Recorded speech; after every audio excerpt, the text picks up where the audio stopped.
มาจากยีเดอะแมดแซงแอฟริกันได้ผลเด้อพี่น้องเด้อข้าพเจ้าได้ผลย้อนแต่ว่าคันมันสืบต่อมาข้าพเจ้าเป็นเอ็กซ์เพิร์ทนี่เนาะในเรื่องนี้นะเอ็กซ์แปร์เรื่องปูไว้บาทยักนี่นะ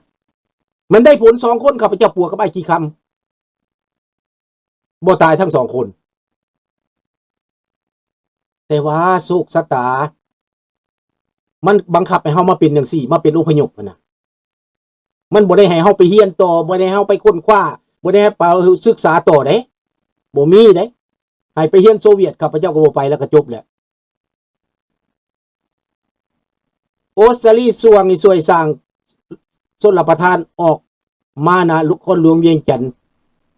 นำชนรับประทานก็บ่ปล่อยให้ประชาชนได้เฮ็ดนาขายให้จีนแดงหมดบ่มีนาเฮ็ดก็เป็นแบบนั้นแหละพี่น้องต่างประเทศไปซอยมันก็ไปขายชาติอื่นมื้อใดประเทศลาวสิแปลงมื้อใดคนลาวตื่นทั้งหมดค่านำคนลาวที่บ่ทันตื่นตอนนี้ต้องซอยลุงเว้าความจริง Good morning วงสวรรค์เมื่อใดคนลาวพร้อมกันเมื่อใดคนลาวเข้าใจเมื่อนั้นล่ะเมืองลาวเปลี่ยนโลกกำลังเปลี่ยนไปในตอนนี้เป็นจังหวะของเฮาในจังนี้เป็นโอกาสของเฮาเนาะเอาละสิมาตอบเว้าว่าเหตุการณ์ทั้งบ่อแตนเหตุการณ์ทั้งดวงน้ำท่านั้นเป็นแนวใดในตอนนี้ทุกคนก็งงอยู่มื้อวานนี้ก็ได้เว้าไปแล้วเนาะไปเบิ่งคลิปมื้อวานนี้ได้เว้าไปแล้วได้ตอบไปแล้วมื้อวานนี้ว่ามันปิดบังไว้เบิดมันอาจจะเป็นปัญหาใหญ่มันจะเป็นปัญหาใหญ่เดี๋ยวนี้มันกำลังสร้างเรื่องขึ้นมาว่าจับยาบ้าได้เท่านั้นจับยาบ้าได้เท่านี้กำลังสร้างภาพขึ้นมาว่าซั่นไป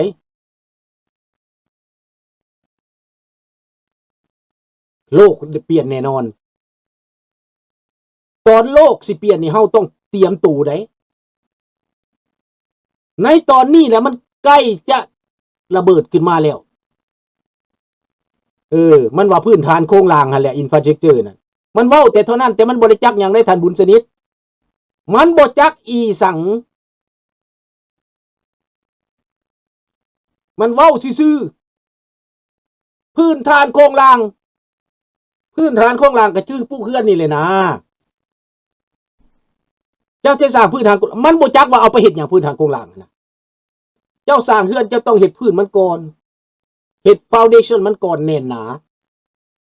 ประชาชนเข้มแข็งชาติก็เจริญในโลกเสรีเขาสร้างประเทศเขาสร้างแบบใดท่านบุญสนิทเขาให้ประชาชนเข้มแข็งประชาชนหังมีรัฐบาลก็หังมีประชาชนยากจนรัฐบาลก็ยากจนเพราะว่ารัฐบาลก็คือกันกับคนรีดนมงัวนี่แหละถ้างัวมันตุ้ยก็ไปรีดนมได้หลายอันนี้ก็ไปเก็บภาษีได้หลายในเมื่อประชาชนทุกข์จนจะไปเก็บภาษีน้ำผีบ่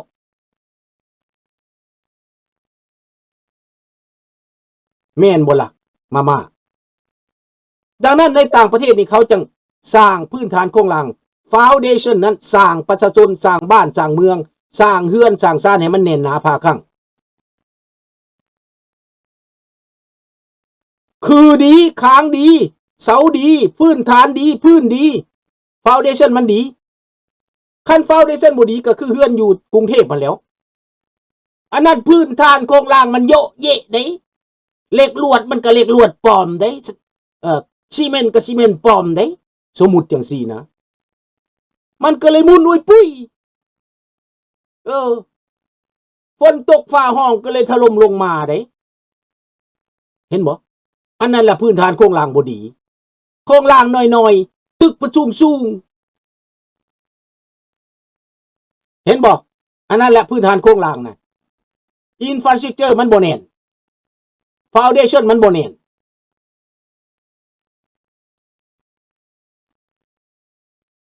อันมันว่าจับได้40คนมันเว้าไปซื่อๆดอกแม่นไผสิมาอยู่ให้มันจับเขายิงแหละเขาสิมาอยู่เจ้าจับเขาก็หนีแหละมันจับเอาชาวบ้าน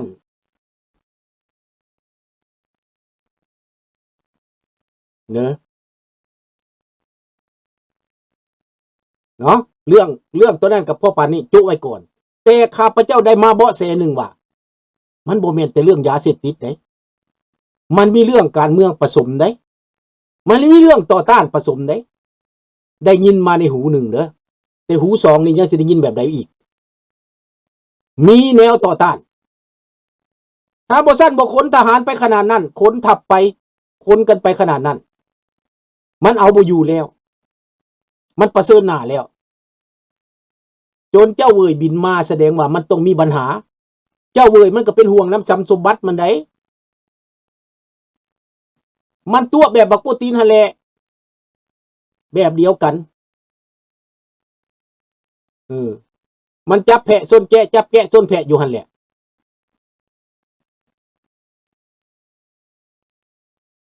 นั่นแหละมันไม่ได้ตอกเสาเข็ม เขาก็สิตอกอยู่แต่ตอกไม่แน่นเนาะ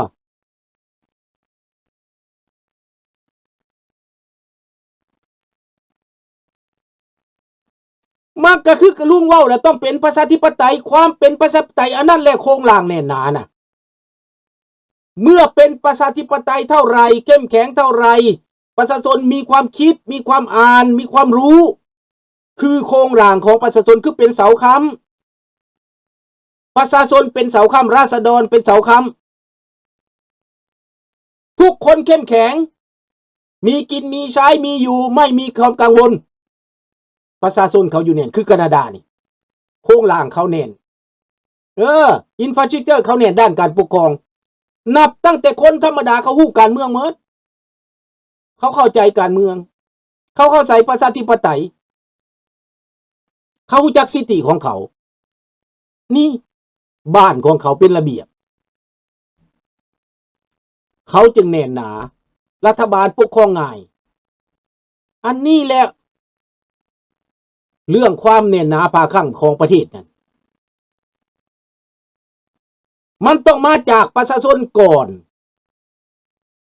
แล้วผู้ปกครองมาแต่ไส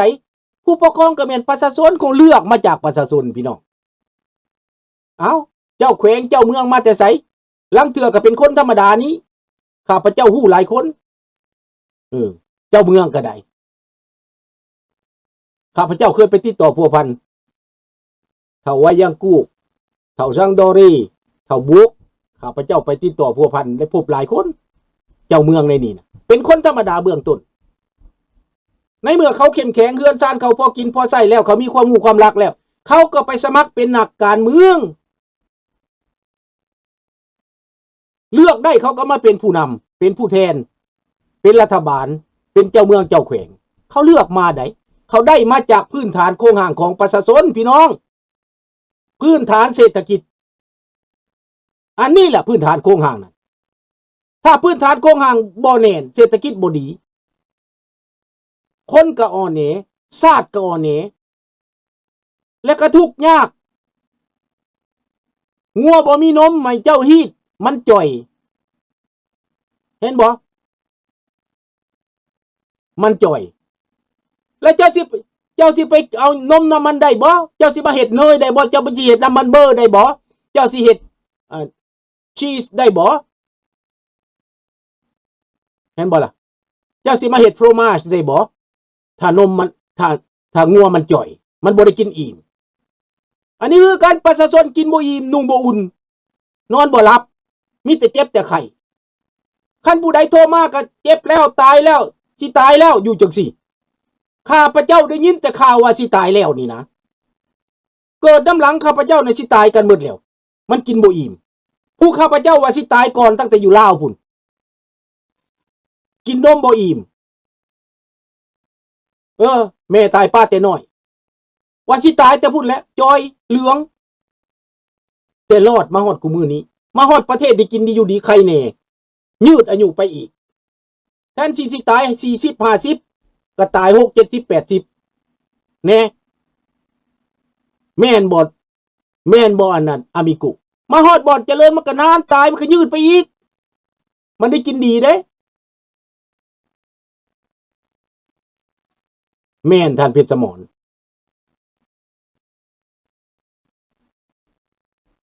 ย้อนว่าพวกเฮากินอิ่มนุ่งอุ่นย้อนว่าพวกเฮาอยู่ดีกินดีความเจริญ โครงห่างอันนี้นะพื้นฐานโครงห่างอยู่บนมือนี่หากฐานพื้นฐานโครงห่างมันเว้านะมันบ่เข้าใจมันบ่ฮู้จักมันเว้าซื่อๆมันบ่ฮู้ทางแก้คันเว้าคือข้าพเจ้านี่เว้าง่ายๆเว้าเดียเร็กล้นนะพื้นฐานโครงห่างแม่นหยังแม่นประชาชน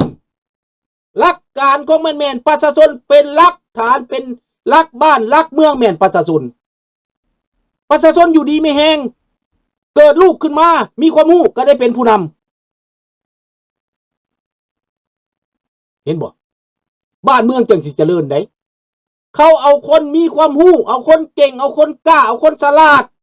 บ่แม่นเขาเอาคนโง่มานั่งในอำนาจคือกูมือนี้แบบประเทศลาวกูมือนี้เอาคนโง่นั่งในอำนาจบักควายท้องรุ่นนั่งอยู่หันบ่จักเรื่องมาเป็นรัฐบาลมาเป็นนายกมาเป็นประธานประเทศแล้วเฮ็ดหยังก็บ่เป็นยังบอกว่าก่อนสิตายไปนี่นะเฮายังฟันอยากเห็นประชาชนสามัคคีกันมึงอยากให้สามัคคีกันมึงก็ใช้เหตุความสามัคคีออกกฎหมายสร้างความสามัคคีสันตัวบักหมาบักท้องรุ่นบักผีตายภาคแม่นมึงจะต้องเกรดขึ้นมาแม่นมึงจะต้องสร้างขึ้นมาแม่นมึงจะต้องอำนวยความสะดวกมึงสิมาจมมึงสิมาอะไรอาวรหยังมึงอยากให้ลาวเป็นบ่ได้มึงก็ปล่อยให้เป็นตัวมึงก็อนุญาตให้เป็นตัวประชาชนอยู่ดีกันทีประเทศจึงเจริญแมนCPในประเทศที่เขาเจริญนี่คือแคนาดานี่นะเจ้าสิเป็นชาติใดเจ้าสิเป็นเผ่าใดเจ้าสิมาแต่ผิวใดร้อยชาติพันประการเป็นอพยพมาจากซีเรียมาอยู่นี่ 2-3 ปีเขาก็ซื้อรถได้ซื้อเฮือนได้เขามีความรู้ว่าภาษาฝรั่งเศสเป็นเขาก็ส่งไปโรงเรียนจบมหาลัยมาเขาก็ให้ไปทำงานดีเขาให้อำนวยความสะดวกทุกคนทุกชาติที่ตกมาอยู่ในนี่มนุษย์มันเรื่องมนุษย์ถ้าเห็นคนเป็นมนุษย์แต่บักท้องรุ่นเห็นคนเป็นสัตว์เป็นสาวาสิ่งเห็นคนบ่ได้เป็นมนุษย์มีแต่มันเป็นเทวดาผู้เดียวระบอบความไม่นิด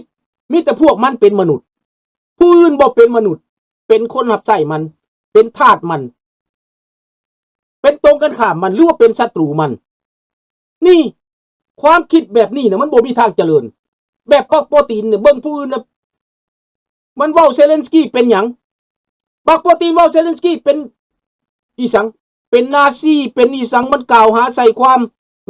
บ่อยากให้มีเซเลนสกี้นี่สมพ่อมันจังตายเป็นล้านนั่นแหละสาธุเมเทวดาเอ้ยขอให้มีสิ่งบันดาลไปนิมิตใจให้โดนัลด์ทรัมป์เปลี่ยนใจเด้อให้โดนัลด์ทรัมป์เปลี่ยนใจมาสนับสนุนยุโรปมาสนับสนุนเซเลนสกี้จัดการบักโปรตีนให้มันลาบคาบไปซะเมียนเมามันซะอย่าใจดีนะมันหลายอย่าเว้าดีนะมันหลายสาธุขอให้เทวดาในโลกนี้จงช่วยบันดาลจิตใจโดนัลด์ทรัมป์เปลี่ยนไป